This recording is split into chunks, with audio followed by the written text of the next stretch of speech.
Kaixo, arratsalde on eta ongi etorri gaurko hitzaldira. Gaurkoan nabigatzailean instalatu daitezkeen adonen inguruan hitz egingo dugu, bale? Beti bezala, zalantzaren bat edo baldin baduzue, komentarioen atala daukazue zalantza horiek planteatzeko eta ahal dudan moduan erantzuten saiatuko naiz. Noizean behin komentarioen atal hori begiratuko dut, eta zalantzaren bat baldin badago, hori erantzuten saiatuko naiz, da bestela, hitzaldiaren amaieran ere zalantziak argitzen saiatuko naiz. Hasiko gara gaurko saioarekin. Adon bat, lehenik dagoen programa edo zerbitzu bati funtzionalitate espezifikoak gehitzeko diseinatutako software pieza bada. Gure esperientzia hobetzen duen osagarri gisa funtzionatzen du. Aplikazio nagusiarekin ez datozen tresna edo ezaugarri gehigarriak ematen baititu. Hemen aplikazio nagusia zen da nabigatzailea bera. Google Chrome, Mozilla Firefox, hori izango litzateke aplikazio nagusia. Eta adonak dira software nagusi honi instalatzen zaizkion software zati txikiak, gauz oso espezifikoak egin ahal izateko. Softwarearen jatorrizko sortzaileek edo programaren gaitasunak hedatu nahi dituzten hirugarrenek gara ditzakete. Azken hori, garatzaileak baimentzen duen ala ez, horren araberakoa da. Azkenean, programa nagusia, nabigatzaileak tresna batzuk eskaintzen dizkigu bere nabigatzailearekin, baina, jende askok horrekin ez dauka nahikoa, eta software berezia, espezifikoa sortzen du, beraiek nahi duten behar hori nolabait asetu ahal izateko. Eta bion artean hor, azkenean nabigatzailearen sortzaileak onartu beharra dauka software espezifiko hori bere softwareekin integratzea edo ez, hola pixkat laburbilduta. Zer adon mota daude? Lehen esan dugu zer da adon bat. Adona izango litzateke instalatzen dugun software txiki hori, gauz zehatz edo konkretuak egiteko balio duen softwarea da adon hori, inglesez gehitu esango luke, esan nahi hori dauka, beraz, nabigatzaileari gehitzen diogun software hori izango litzateke adon bat,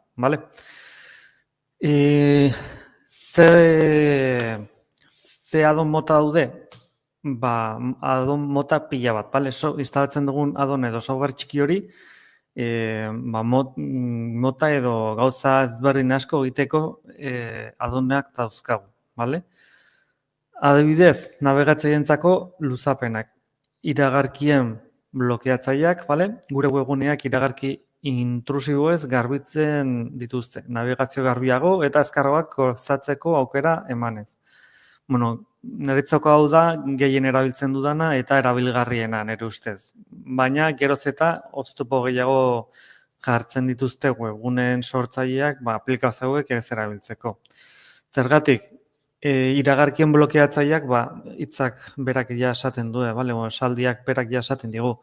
Iragarki blokeatzaile bat da. Hau da, webgunean dauden iragarkiak blokeatu egiten dituzte, ze azkenan gaur egun webgunetan iragarki pila bat daude eta batzuk automatikoki ateratzen dira eta bat bestearen atzetik eta iragarki hauek izaten dira kasu askotan birusak eta horrelako gauzak gure sistematan sartzen laguntzen dituztenak.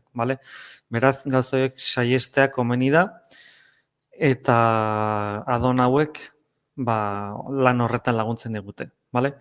Zer gertatzen da? Webgune askok iragarki hauekin diru irabazten dute eta jendeak ez badu iragarkietan klikatzen eta diru gutxiago irabazten dute. Beraz, zer egiten ari dira? Webguneak diseinatzen ari direnean, adon hauek nolabait detektatzen dituzte eta detektatzen baldin badituzte, ez dizute beraien webgunea erabiltzen uzten software hori desaktibatu arte, Oraingoz, webgune guztiak ez daukate hau, beraz, aprobetxatu egin barra daukagu, zeren azkenean oso nekagarria da gaur egun dauden iragarki guztiekin, horrelako adonak erabiltzen ez baitugu, oso nekagarria da webgune bat ikustea, ze dana iragarkiak eta iragarkiak dira, bale? Eta azkenen ez daukazu gauza klase ikusteko aukerarik hainbeste iragarki alde batetik eta bestetik agertzen direnean. Baina, bueno, hauek erabiltzea doez, bakoitzaren aukera bat izango da, bale?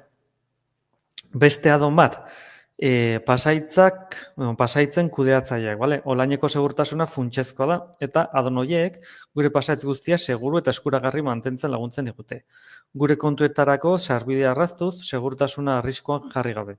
Bueno, horrelako gauzak erabiltzea ondo dago, baina nik ez nuke adon baten barruan erabiliko, ze adon baten barruan erabilita, suposatzen du hori internetera konektatuta dagoela eta zure pasaitzak interneten eta gordetzen direla edo nolabait erlazio bat hor badagola, bale? Nik zentzu horretan nahiago dut pendrive batean diskoan instalatzen den software bat erabiltzea, bale? Lokalean informazioa gordatzen eta ez onlineen gordeta abantaila batzuk badauzkagu, baina arriskoak ere bai.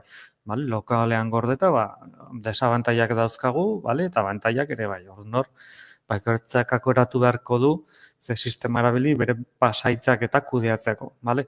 Kasu honetan, hori, pasaitzak gorde eta kudeatzeko adonak ere badauzkagu eta erosotasun alde bat badaukate. Azkenean, adonean sartzeko pasaitzak gogoratuta, nahiko izango da, bertan gorde eta dauden pasaitz guztiak begiratu alizateko, bale? Beraz, zentzu horretan, nahiko erosoa izan daiteke horrelako aplikazio bat edo adon bat erabiltzea. Bale, beste motatako adon batzuk, izan daiteke produktibadera zuzendutako adonak, bale?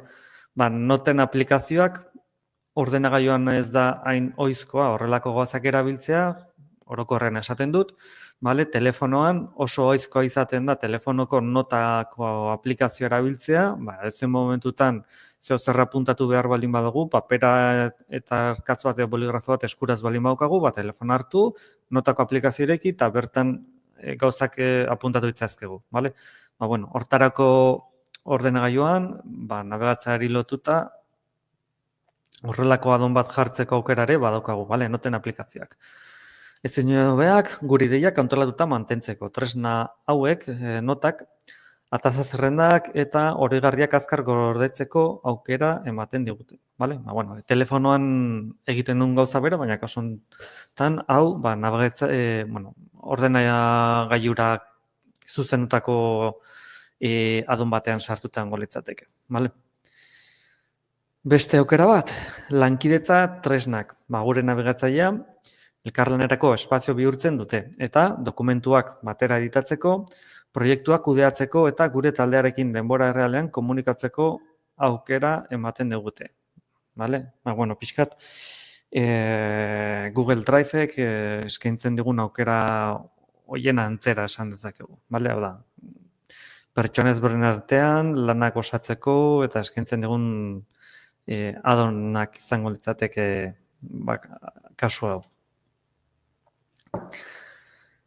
Beste mota batetakoak interfazearen pertsonalizazioa eta hobekuntzak, bale? Hau pixkat estetikoki afektatzen duen zer izango litzateke besterik ez, bale?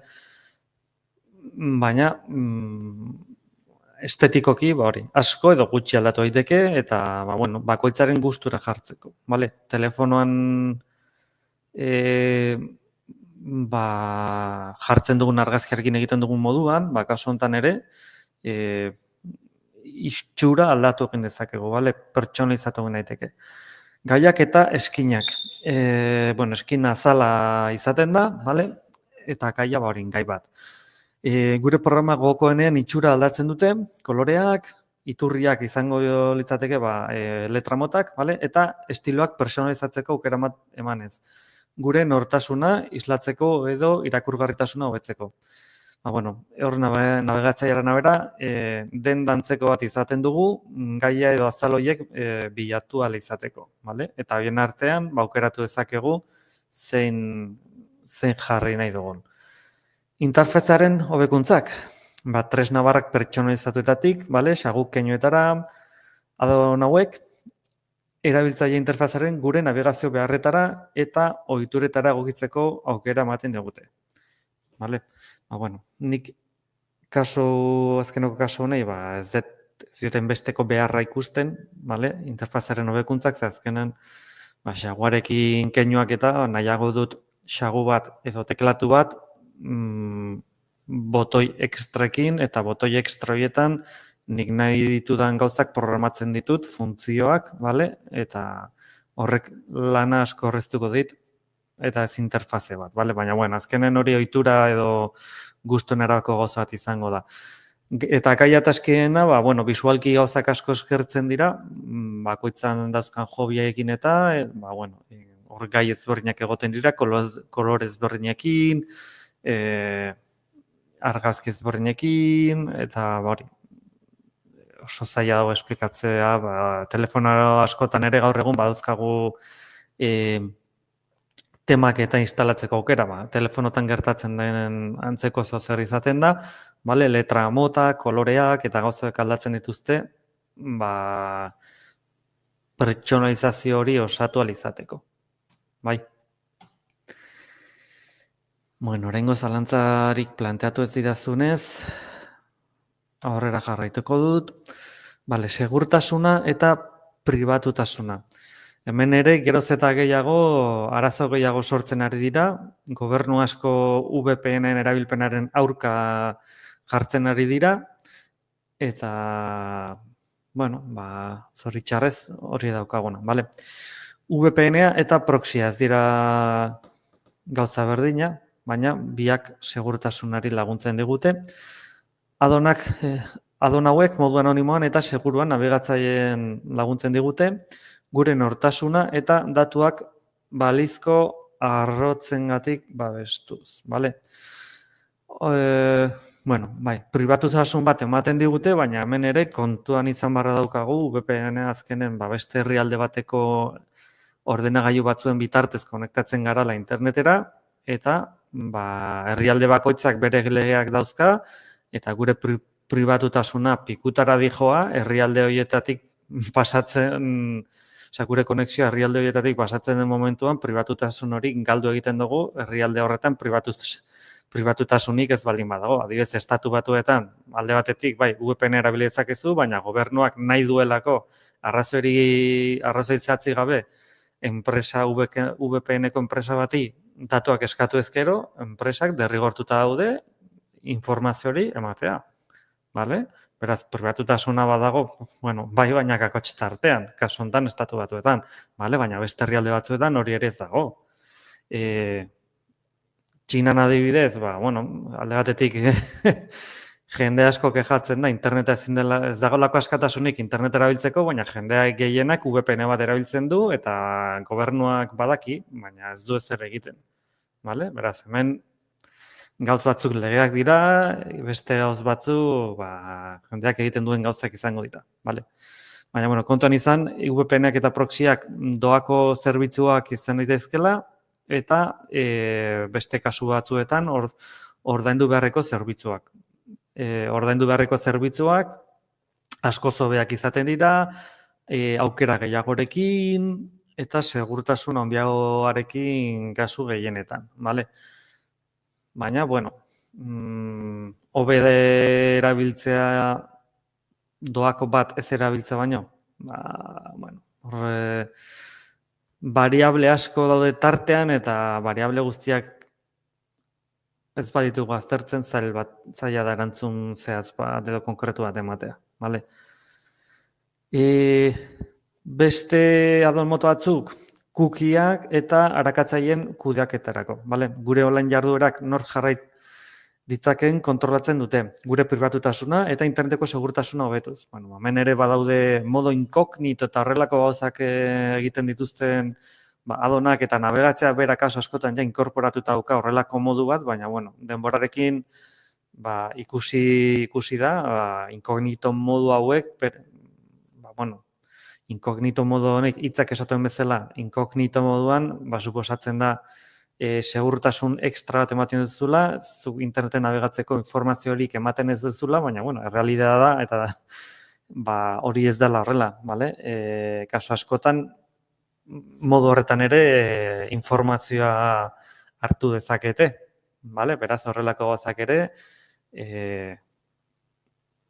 erabili behar ditugun sistemak ondo aztertu behar dira, sistema hauen batez ere segurtasunarekin eta pribatutasunarekin zerikusia dauzkaten aplikazioak edo kasu honetan adonak, vale? Erabili aurretik, ondo begiratu, zer suposatzen duen hori erabiltzea, zer benetako segurtasuna daukan bada begiratu, vale? Ez bakarrik softwarearen sortzailearen webgunea hori bakarrik begiratzea ez da nahikoa, ze azkenen beraien produktua saltzeko daude, vale? Beraz, beraiek esaten duen hitzarekin bakarrik ezin gara geratu, vale? Informazio gehiago begiratzea komenigarria da, horrelako softwarea erabili aurretik, vale? Zeren azkenen gure pribatutasuna eta segurtasuna jokoan jartzen dira horrelako softwarearekin.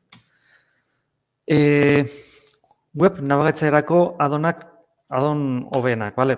Lehen pixkat moten inguruan hitzen dugu, lehen aipatu dugu iragarkiak blokeatzeko adon motak, vale? Hau talde horretan sartzen da, adblock izenekoa, vale? Google Chrome eta Mozilla Firefox bezalako web nabigatzaileetan oso ezaguna den publizitate blokeatzailea da. Hainbat formatutan, vale? Bannerrak, popak, bideoak, publizitate iragarkirik ez agertzea ahalbidetzen du. Eta horrek nabigazioa edura hobetzen du eta arreta galtzea murrizten du. Iragarki zerrenda bat du, etengabe eguneratzen dena, iragarki intrusibo eta gogaikarrienak blokeatzeko. Azkenean zer gertatzen da lehen esan dut, iragarkiak zertarako diseinatuta daude. Jendearen arreta hala edo nola erakartzeko. Eta hori da beraien helburua, jendearen arreta iragarkietara bideratzea, bale? Orduan, iragarki asko dauden webgunetan gaur egun, ia ez dago modurik, zuk nahi duzun informazio hori lasai ikusteko. Ze azkenean, arreta, bai edo bai, iragarkietara joeten da, bale? Horregaitik, horrelako adonak erabiltzea oso gomendagarria da nere ustez, bale? Ze azkenean gauzak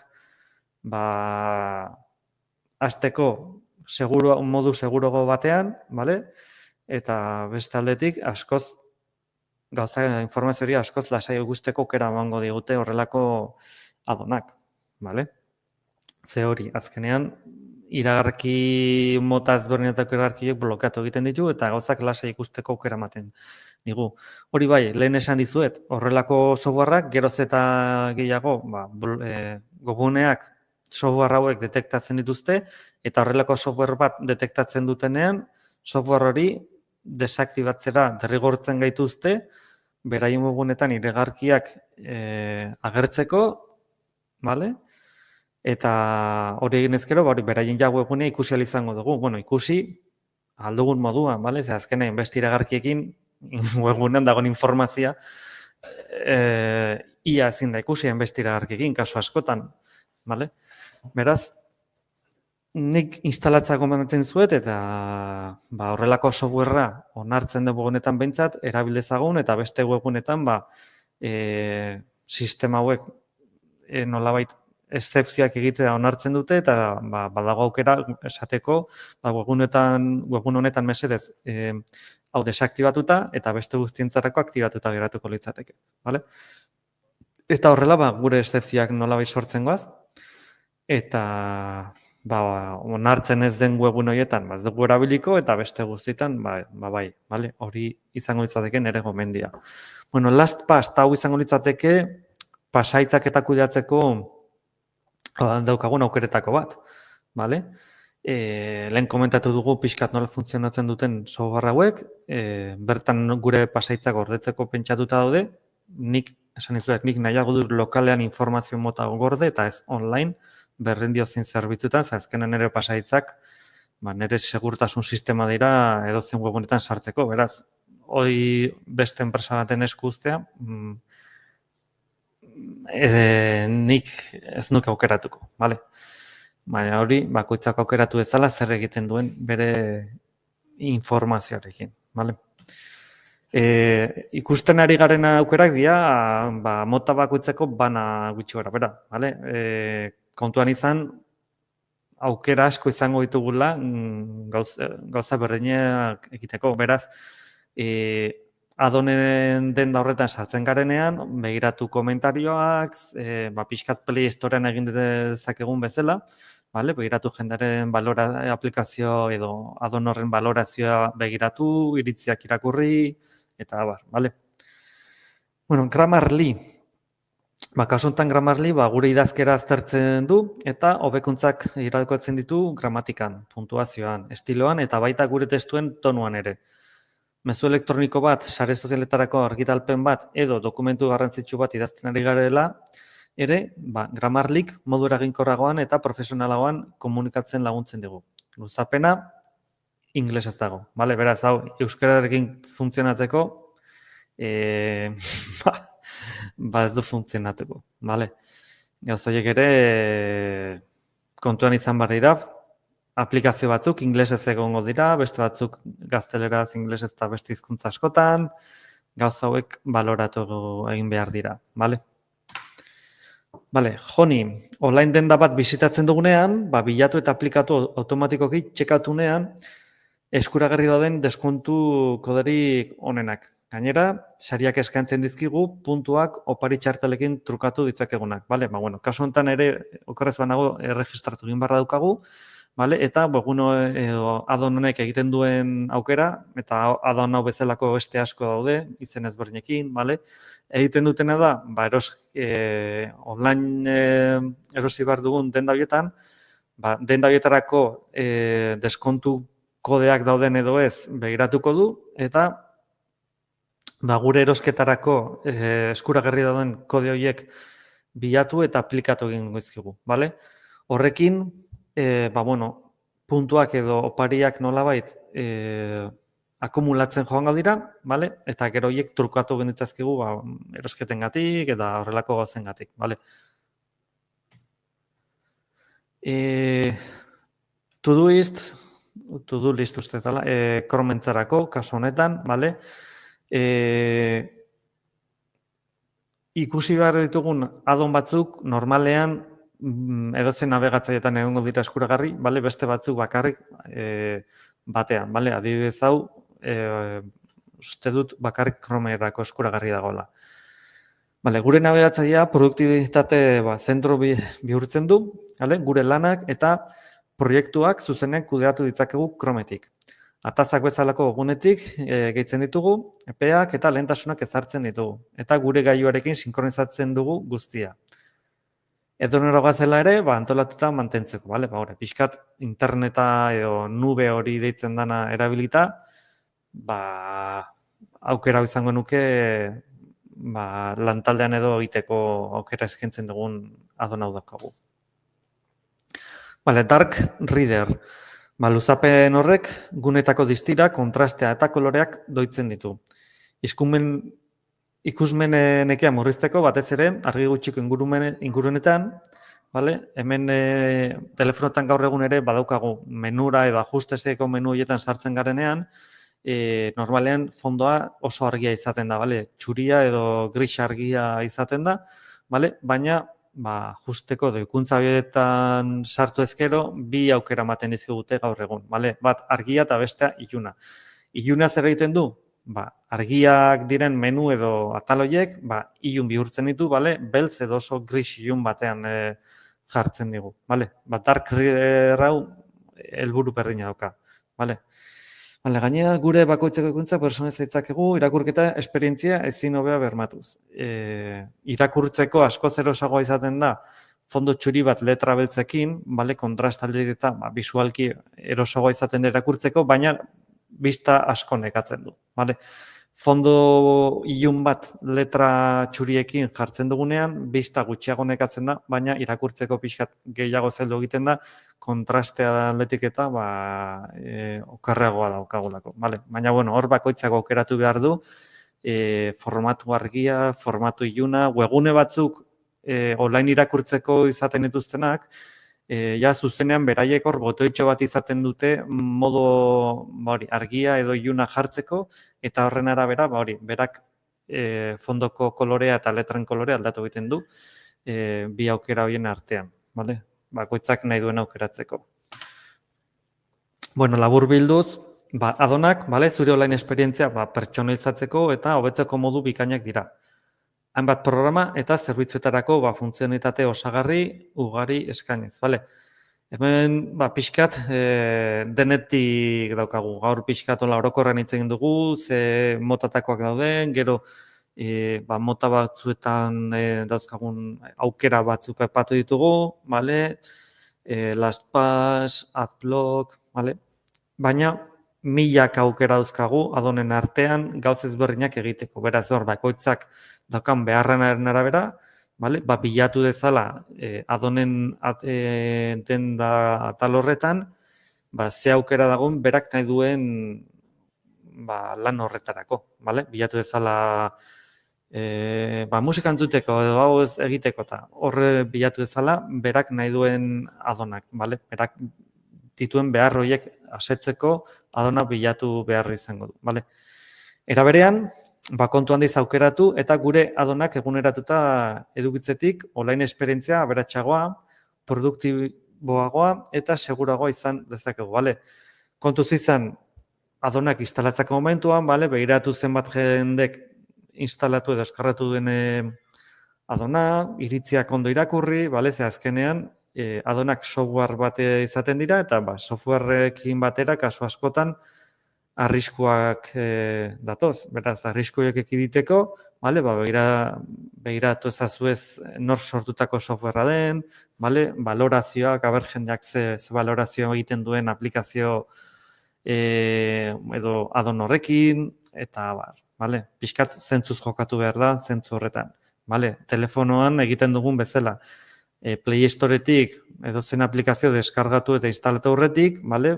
Iritziak behiratu behar dira, aplikazioaren informazioa, vale? Sortzailearen enpresa hori, fidatzekoa izan daiteken edo ez, vale? Gauz horiek softwarearekin zerikusia daukagu edo zein kasutan, gomendagarri izaten da pauso horiek jarraitzea, vale? Bueno, mila esker gaurkoan hemen emotagatik, vale? Gure hitzaldi hau entzutagatik. Badekizu astero gai berri bat lantzen dugula, kasu honetan, nabigatzailean instalatu daitezken adonen inguruan hitzen dugu. Hurrengo hierako podcasten inguru hitzen dugu, argazkien inguru hitzen dugu, geolokalizazioaren inguruan hitzen dugu, eta uda aurretik, porrokartu horretik bukatzeko Linux sistemariaren inguruan hitz egingo dugu. Vale. Bueno, mila esker, zeren zalantzerik planteatu ez diazunez, hemen utziko dugu gaurkoz. Mila esker eta hurrengora arte. Agur!